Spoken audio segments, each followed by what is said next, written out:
Hello guys, in today's video I'm going to show you how to create a non-clickable menu item in your WordPress website.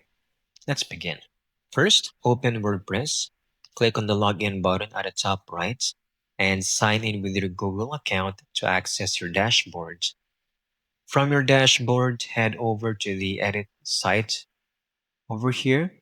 This will open your page editor and you can modify your header settings from there.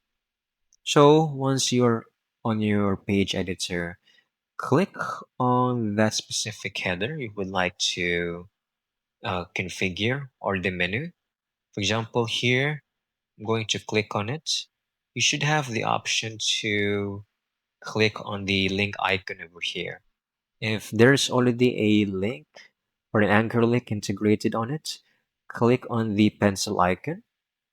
This will let you change and modify the link attached to it. Then on this section, you can easily just remove it or hit backspace so you can completely remove the link that is currently attached to this specific menu. Okay?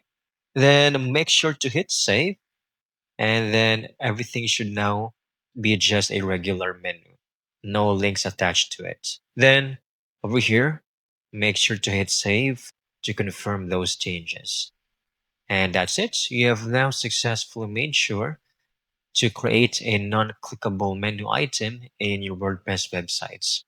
I hope you found this video very helpful.